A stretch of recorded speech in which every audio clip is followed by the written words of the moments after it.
Hello, and thank you for being here. My name is Wilma Ayala, and I'm a certified medical interpreter specializing in Spanish with over 16 years of experience, including more than 7 years working within a large public healthcare system. Today's training focuses on safety and health in the workplace for medical interpreters, a critically important topic that is often underrepresented in traditional healthcare training. As medical interpreters, we are essential members of the care team. We are present in high risk clinical environments, we navigate complex patient interactions, and we are exposed to many of the same physical and psychological demands as other healthcare professionals. Yet, our safety needs are not always explicitly addressed. This training is designed to help bridge that gap by providing practical, evidence based strategies to protect your physical safety, support your psychological well being, and respond effectively in challenging situations. Throughout this session, I encourage you to reflect on your own experiences, engage with the scenarios, and consider how these strategies can be applied in your daily practice. This training is informed not only by my experiences as a medical interpreter, but also by principles from industrial organizational psychology, allowing me to approach workplace safety from both a practical and evidence based perspective. Before we begin, I want to briefly highlight what you will gain from this training. By the end of our time together, you will have a stronger ability to recognize the safety risks that medical interpreters face in healthcare environments, many of which are often overlooked. You will also learn how to apply infection control practices in a way that protects not only your patients, but also your own health and safety. In addition, we will explore practical strategies to help you manage stress and emotional strain, especially in high pressure or emotionally demanding situations that are common in our role. Finally, you will walk away with tools to respond effectively and confidently when faced with challenging or unsafe situations in the workplace. These are all skills that you can immediately apply in your day to day work as medical interpreters.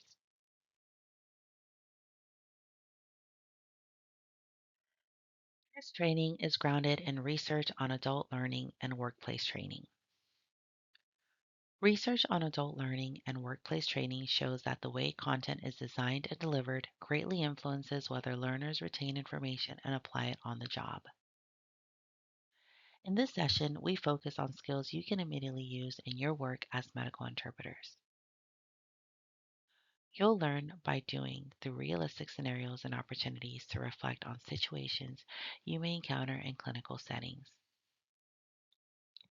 We also emphasize learning through observation and peer discussion, so you can see safe practices in action. Because this training is designed for adult learners, it builds on your experience, is relevant to your work, and keeps you actively engaged. Finally, the content is structured in a way that helps you remember and apply it without feeling overwhelmed. Together, these approaches make this training practical, applicable, and something you can use in your everyday work environment.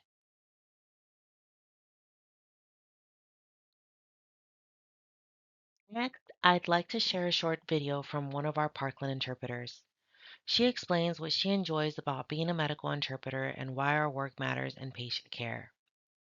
Her story shows us that every role in the hospital matters. By following safety and health practices, we protect not only ourselves but also the colleagues who keep patient care running smoothly.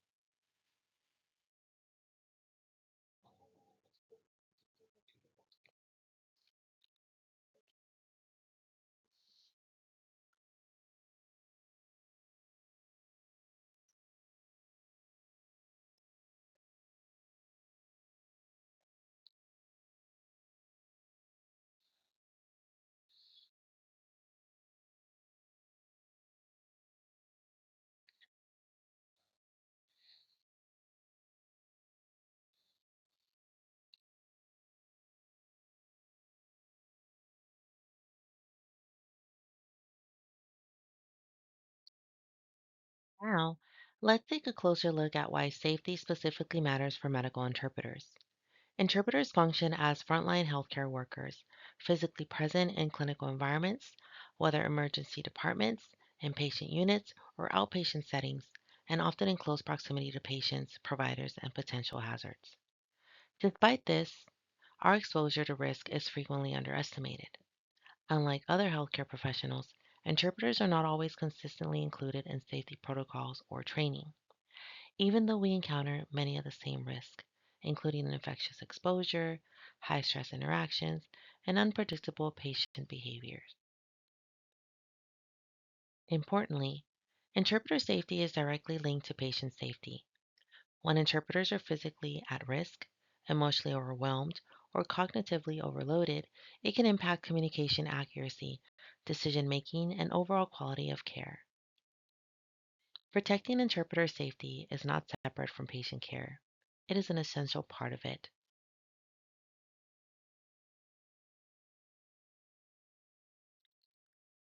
Now that we understand why interpreter safety is critical, it's important to identify the specific hazards we face on the job.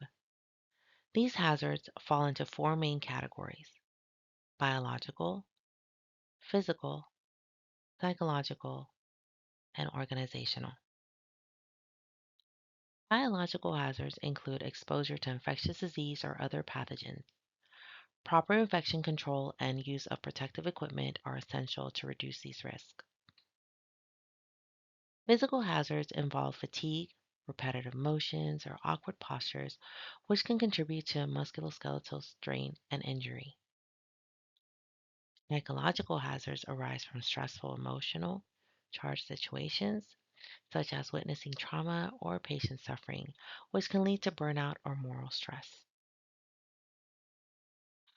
Organizational hazards include role ambiguity, inconsistently safety protocols, or unclear expectations, which can increase stress and impact performance. Recognizing these hazards is the first step towards taking proactive measures to protect your safety, well being, and professional effectiveness. Now that we've reviewed the different types of workplace hazards, let's apply this to a real world scenario. Take a moment to observe this patient's room and identify as many hazards as you can.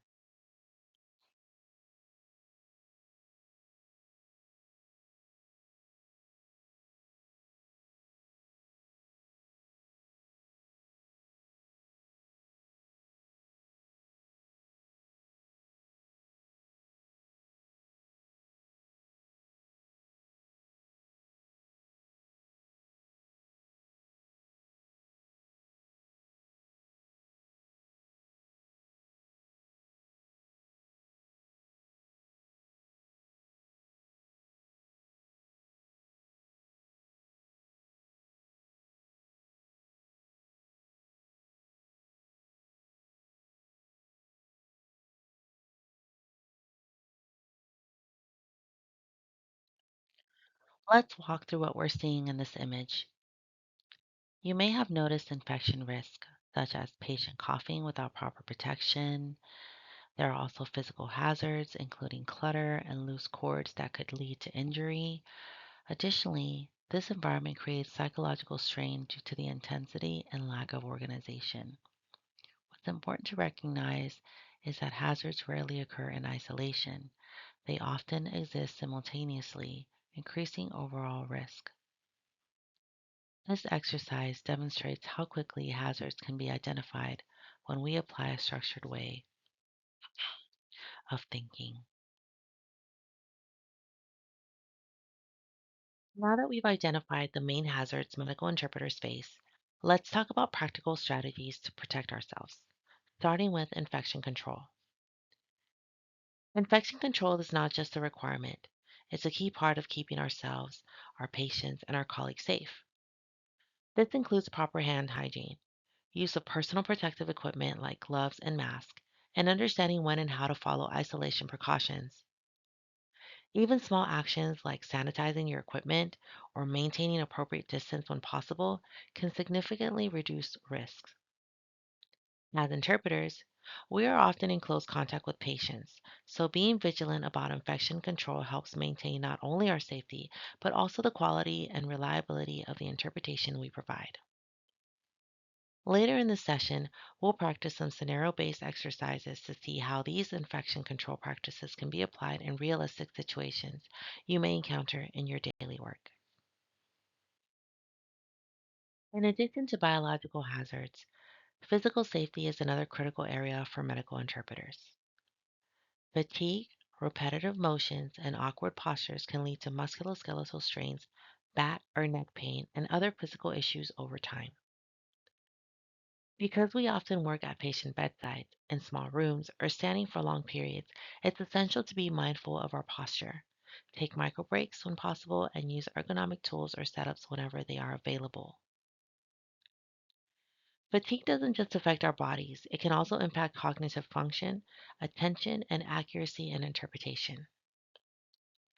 That's why recognizing when you need a short break, staying hydrated, and pacing yourself throughout the day are simple but powerful ways to maintain safety and performance. In the next part of our training, we'll explore psychological hazards and strategies to manage stress, trauma exposure, and emotional fatigue, which often intersect with physical fatigue in demanding healthcare environments.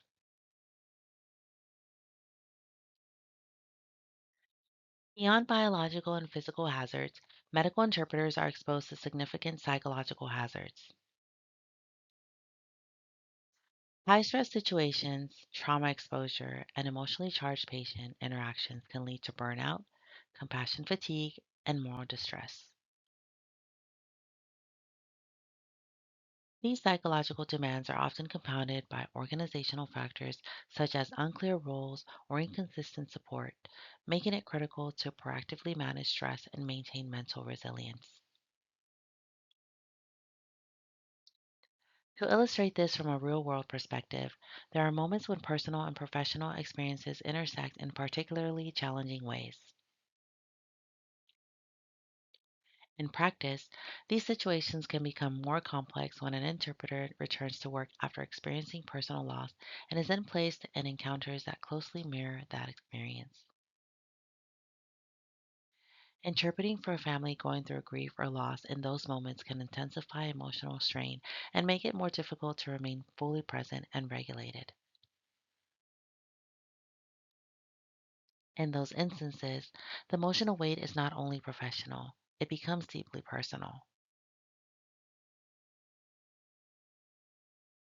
This illustrates that psychological demands in this role are not always isolated. They can accumulate and overlap in meaningful ways. This highlights the importance of recognizing emotional responses and actively using coping strategies and organizational support systems. Evidence based strategies for psychological safety include structured debriefing after challenging encounters, peer support and mentoring, mindfulness and stress reduction techniques, and setting healthy boundaries when possible. Applying these strategies not only protects your well being, but also ensures that you can sustain high quality interpretation, maintaining professional judgment and support patient safety even in emotionally intense situations.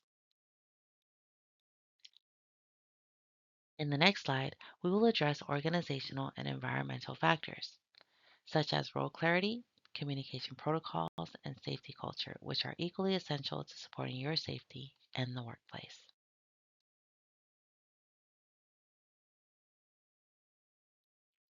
I'd like to take a moment now to pause and reflect. I'd like for you to think about your own experience. Consider a situation that was emotionally challenging for you. How did you respond? And what might you do differently now?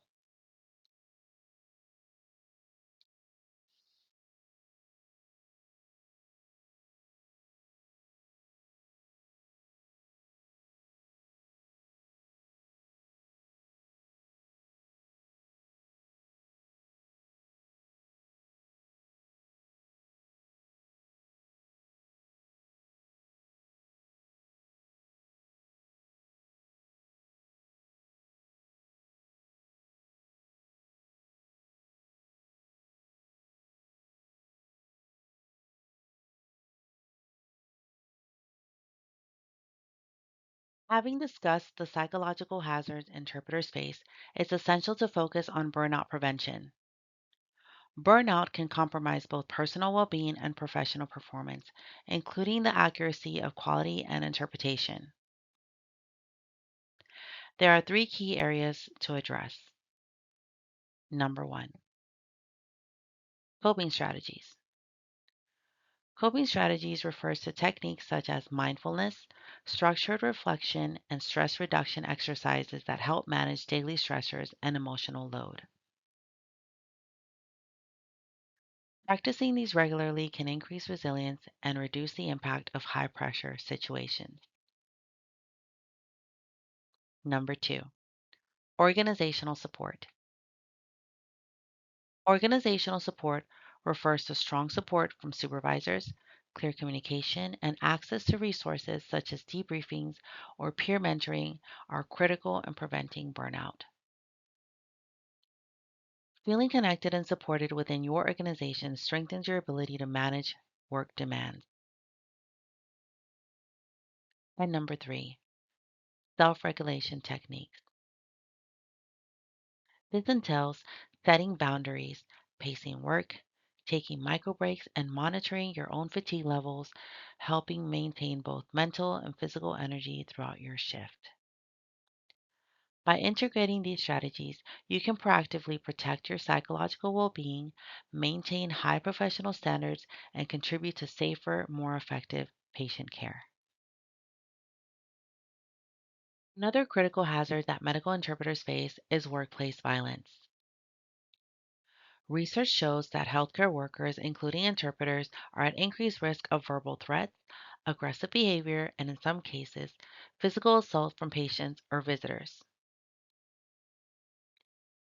Violence in the workplace is not only a physical threat, but it can also contribute to psychological stress, burnout, and reduced job satisfaction.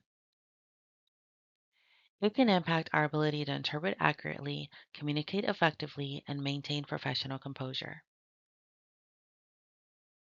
In practice, interpreters may also be exposed to situations involving severe patient trauma or violence. For example, interpreting in cases where a patient has experienced assault or significant harm can have a lasting psychological impact, not only during their interaction, but afterwards as well. These experiences can influence how safe we feel, even outside of the workplace, particularly when events occur in areas close to our work environment. This highlights that workplace violence is not only about immediate physical safety, but also about the long term psychological impact on healthcare professionals. However, it's important to recognize that not all situations can or should be managed independently. In many healthcare organizations, there are specialized teams trained specifically in de escalation and crisis response. Knowing when to step back and involve these teams is a critical component of maintaining both personal safety and patient care.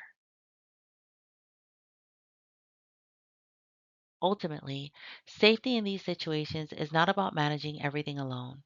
It is about using the resources, systems, and supports available to you.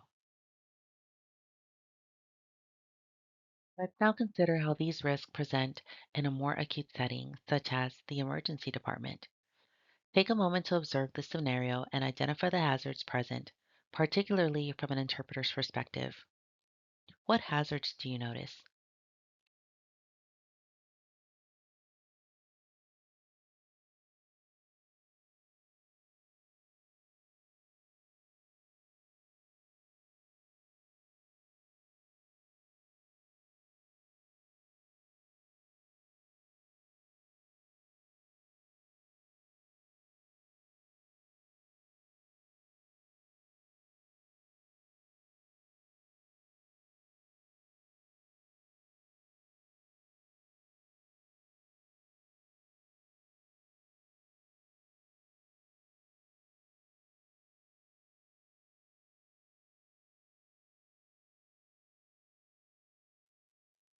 You may have identified biological risk, such as exposure to blood, including the risk of slipping or limited space.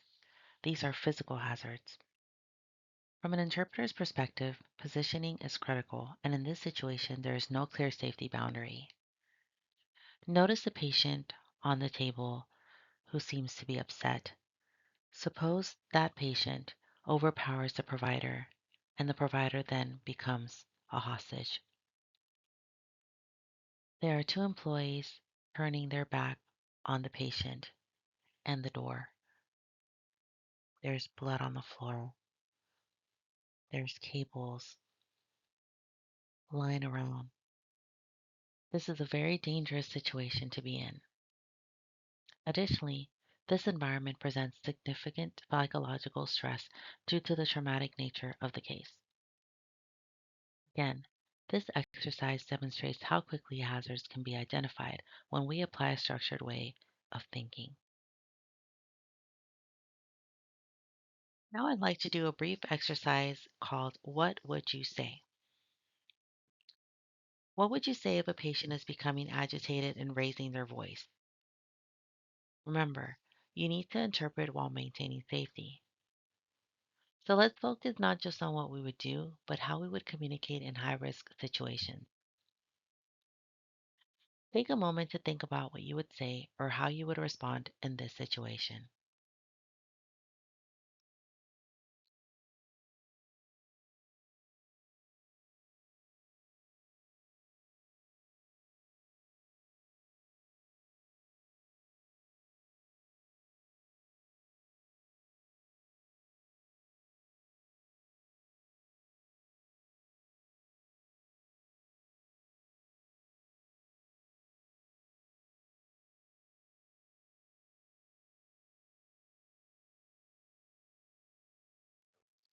You might consider maintaining a calm tone, creating space, and ensuring your safety while continuing to facilitate communication. However, despite attempting to remain calm, sometimes there are scenarios where it may be a bit difficult, but not impossible. We have to remember that we are here to help, and sometimes patients are in a very difficult situation where they may get upset because they probably just lost a loved one or are intoxicated under the influence of a drug or alcohol or hallucinating, hearing voices. The most important thing is to remember that in high risk environments, how we communicate can either escalate or de escalate a situation. Let's put together what we've discussed into practice with a real world scenario. Imagine you're interpreting for a patient with a suspected infectious disease, but personal protective equipment is limited. What would you do? Would you A, proceed without PPE, B, request proper PPE, or C, refuse the assignment immediately?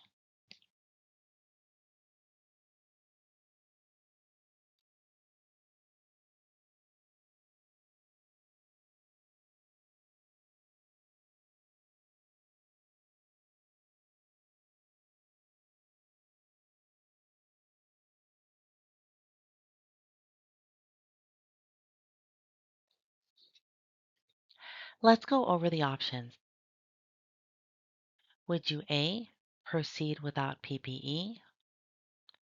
This could put you and others at risk. Would you B, request proper PPE? This is the safest and most professional approach. Or would you C, refuse the assignment immediately? While personal safety is critical, this may not be practical if done without following protocol or notifying your supervisor. The correct answer is B, request proper PPE. This aligns with infection control guidelines and ensures that you are protected while continuing to provide patient care. Remember, advocating for your safety is not just about protecting yourself, it's also safeguarding patient safety and supporting overall quality of care.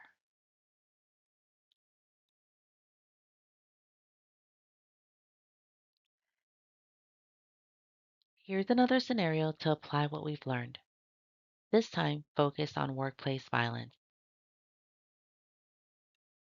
Imagine you're interpreting and a patient suddenly becomes aggressive during the session. What would you do? Would you A, maintain distance? Would you B, alert staff? Or would you C, follow safety protocols?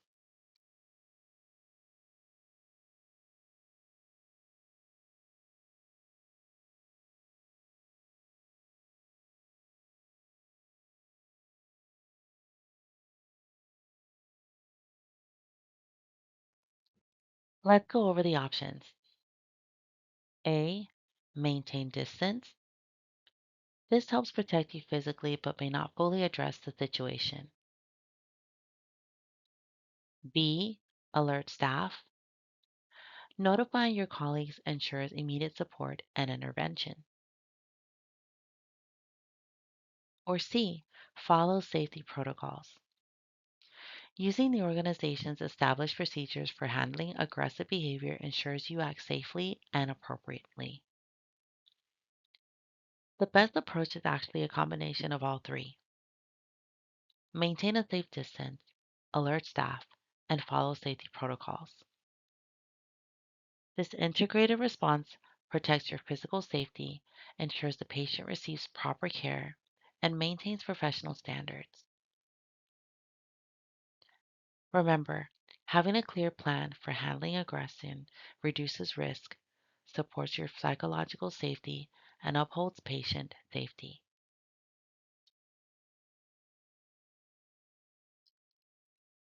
Now let's consider a scenario focused on psychological safety. Imagine you've just finished interpreting a particularly traumatic case and are feeling emotionally overwhelmed. What should you do? Should you A, use coping strategies, B, report to your supervisor, or C, access support resources?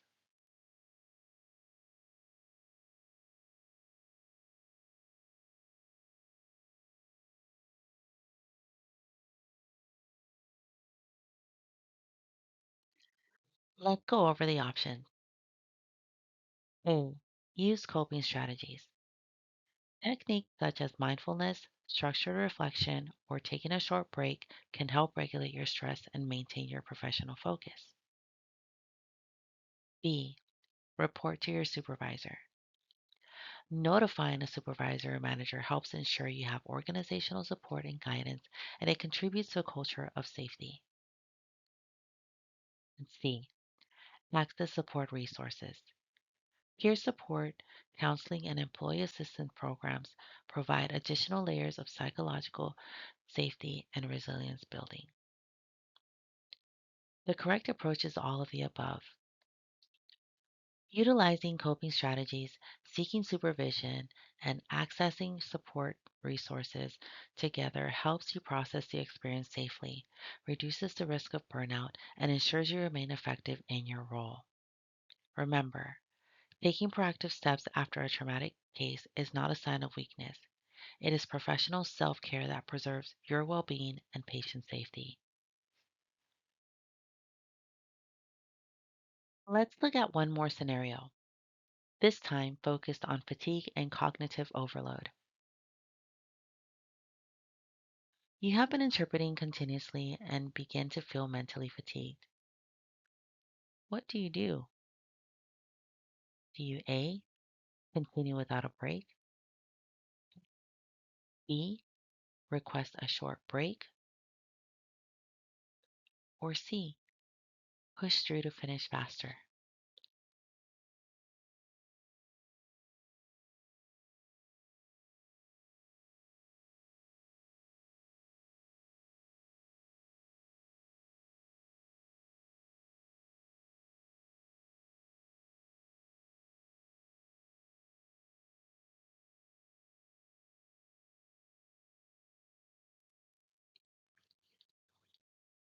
Let's think about this.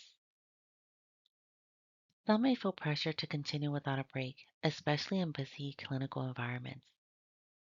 Others may try to push through thinking it will be faster. However, the correct answer is B, request a short break. Fatigue directly impacts cognitive processing, attention, and interpretation accuracy.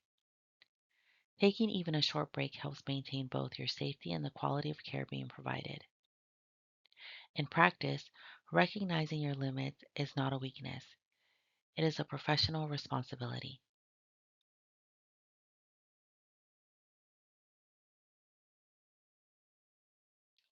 Before we move on to the next part of today's session, I'd like each of you to take a moment and think of one action you will take this week to make your workplace safer.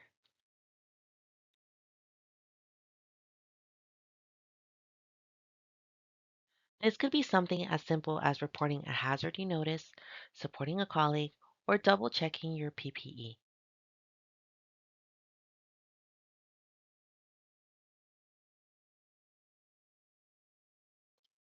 Every small action contributes to a safer environment for everyone: interpreters, nurses, clerks, and volunteers alike.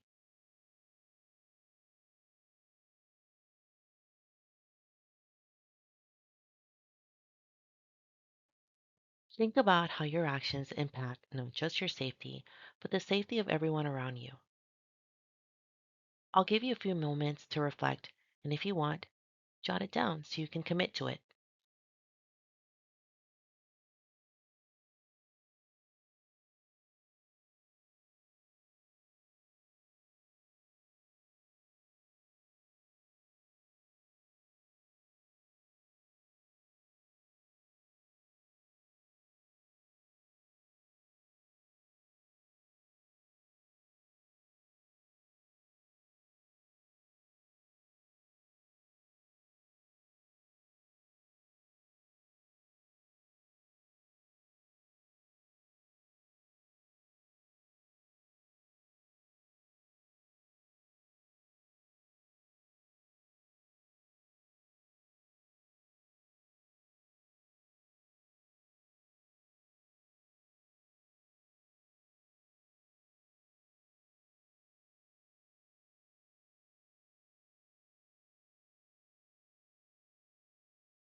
Now we're going to engage in a final application activity.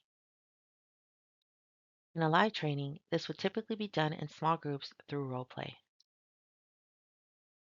Since this is a recorded session, I'd like you to individually walk through this process.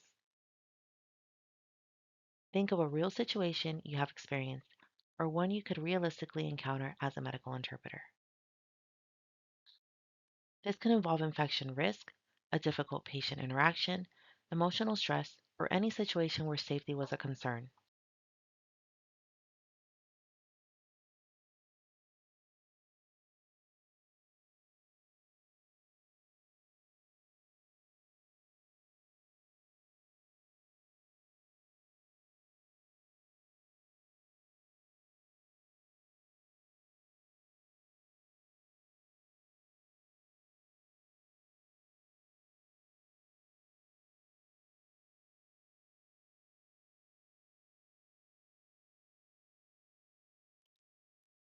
First, identify the hazards present in that situation.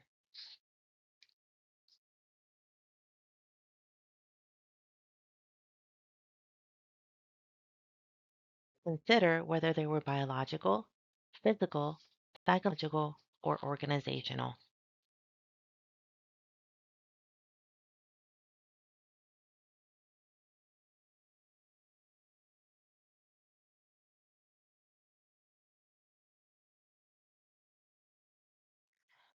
Next, think about how you responded in that moment and what actions did you take and why.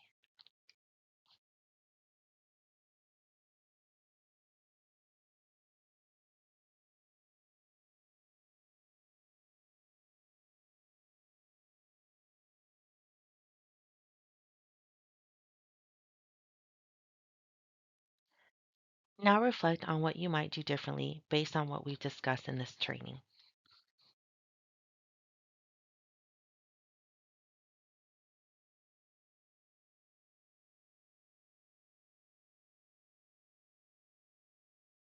This process is important because it moves learning from theory into practice. It allows you to evaluate your decision making, recognize areas for improvement, and strengthen your ability to respond effectively in future situations.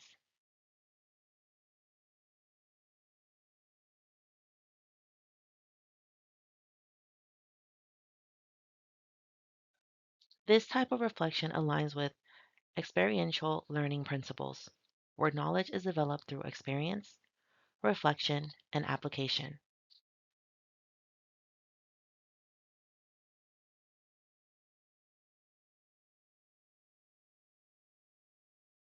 It also supports adult learning by connecting new information to your existing professional experiences.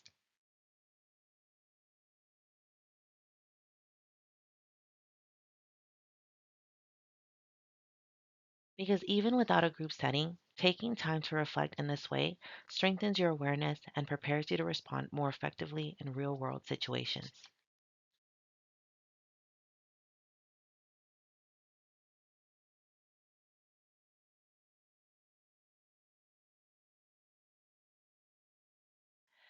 As you think about your scenario, it becomes clear that safety is not a single action.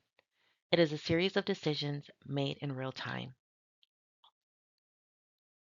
Each interaction presents unique challenges, and your ability to assess and respond to those challenges is critical.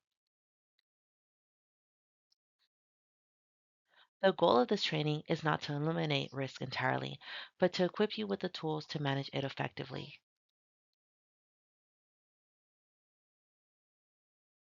By consistently applying these strategies, you strengthen both your safety and your professional practice. Before we officially end today's session, I'd like to leave you with one final lighthearted reminder of what workplace safety looks like in practice. We often think of PPE as something purely functional, and it is, but it also represents something much bigger: protection, professionalism, and preparedness. So, just for a moment, let's reimagine workplace safety as its own kind of runway.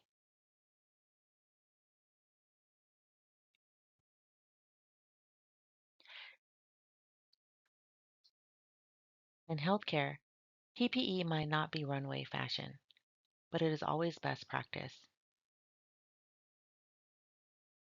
The key message here is simple: looking good is optional, staying safe is mandatory.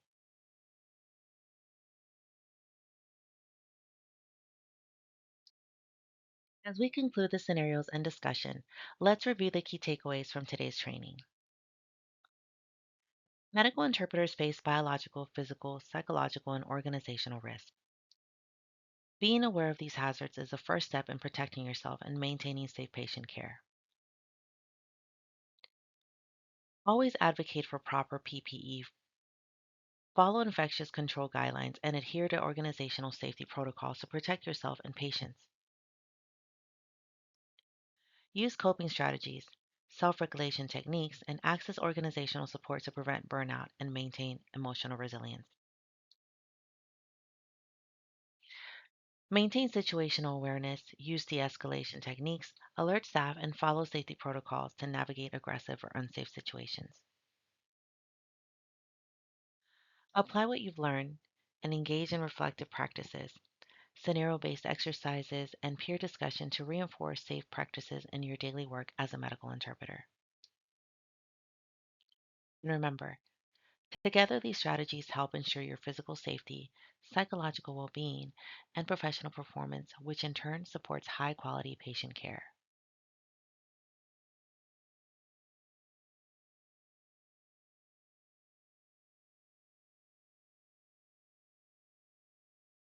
Although we've concluded the main discussion and I truly appreciate your engagement, I'd like to offer a brief post test and reflection exercise.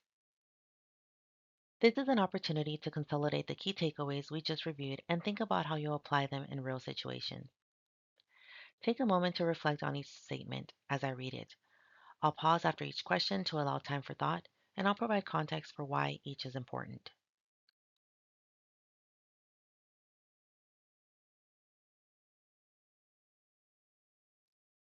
True or false? Medical interpreters are not exposed to infectious risk.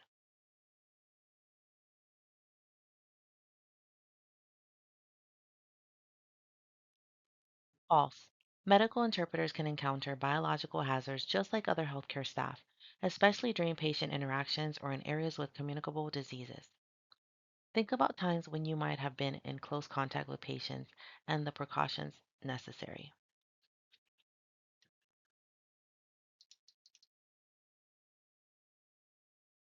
True or false? PPE is optional if unavailable.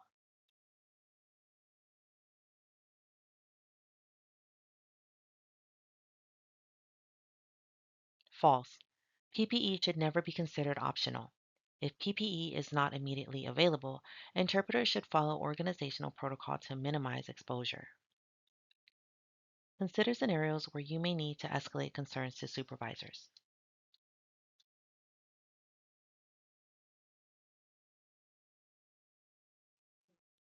True or false? Burnout can affect job performance.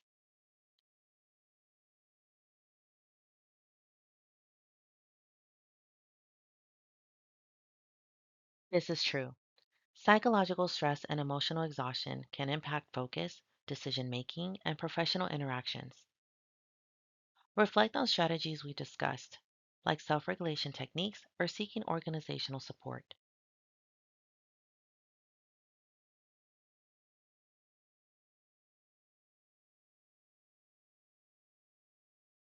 True or false? Ergonomic risks are irrelevant to interpreters.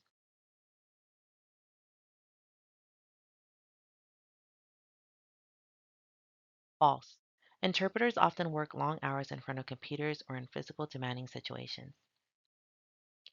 Maintaining proper ergonomic helps prevent musculoskeletal strains and supports sustained performance.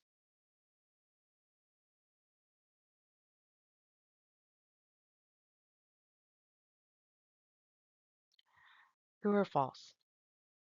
Psychological stress is a workplace hazard.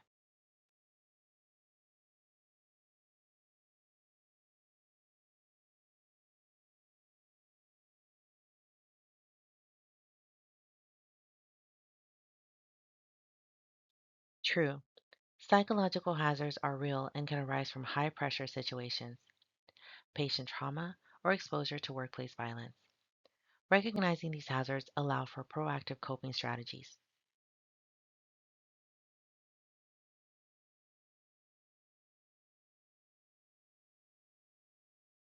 True or false? Interpreters should ignore aggressive behavior.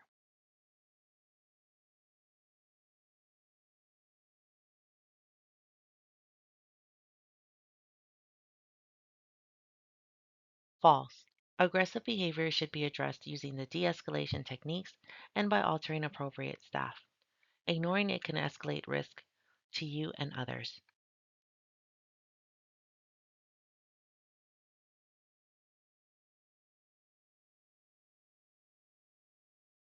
True or false? Infection control includes hand hygiene.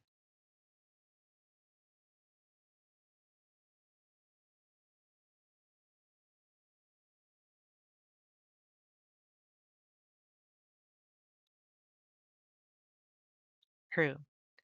Hand hygiene is a simple but essential infection control measure, protecting both interpreters and patients.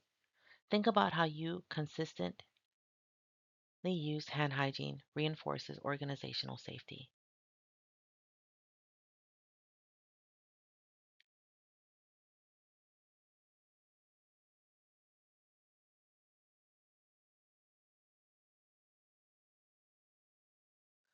True or false? Emotional exhaustion is a sign of burnout.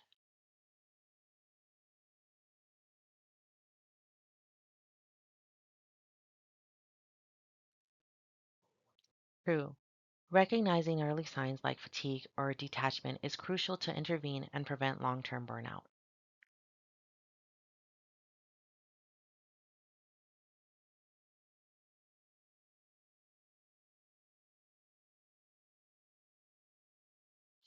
True or false? Workplace safety only applies to nurses and doctors.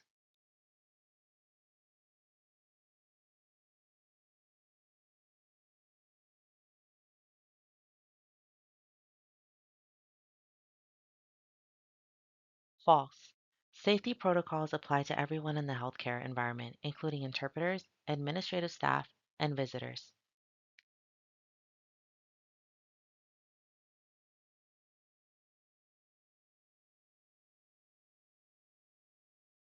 True or false? Reporting unsafe conditions is encouraged.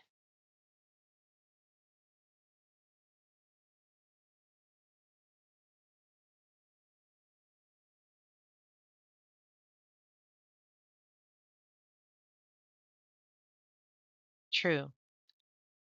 Early reporting helps prevent accidents, exposure, or harm. Reflect on situations where you might need to report hazards.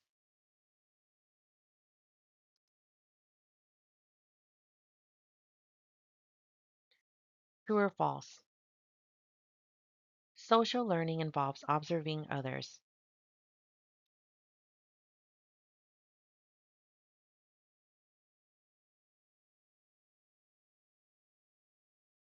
True. Learning from colleagues' behavior and feedback is a key strategy for reinforcing safe practices.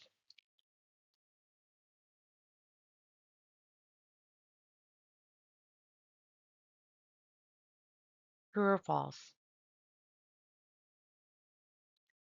Stress management strategies are unnecessary.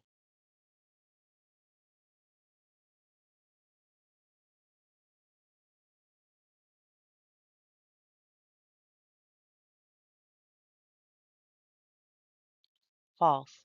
Implementing strategies like mindfulness, pacing work, and peer support is critical for maintaining resilience.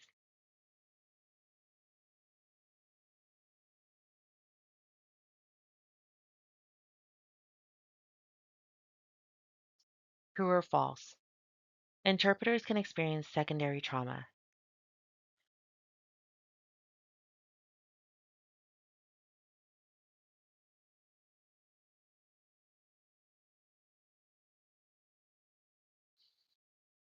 True.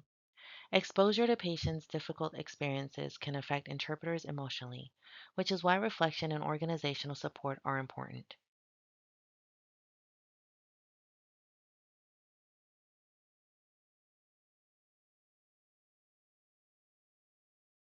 True or false?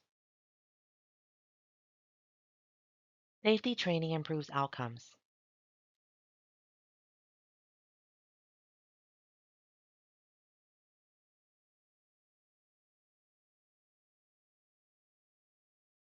True. Ongoing education helps prevent injuries, reduce errors, and improve overall patient care. Consider how today's training will influence your daily practice.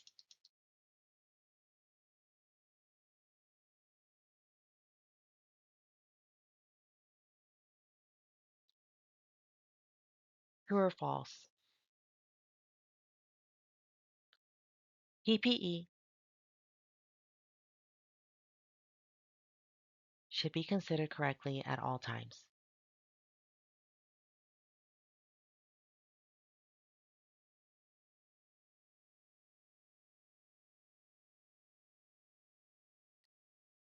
True. Correct use of PPE protects everyone in the healthcare environment and is a key part of infectious control.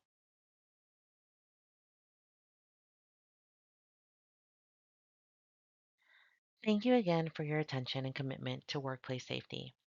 I encourage you to revisit these strategies regularly and continue applying them in your daily work as a medical interpreter.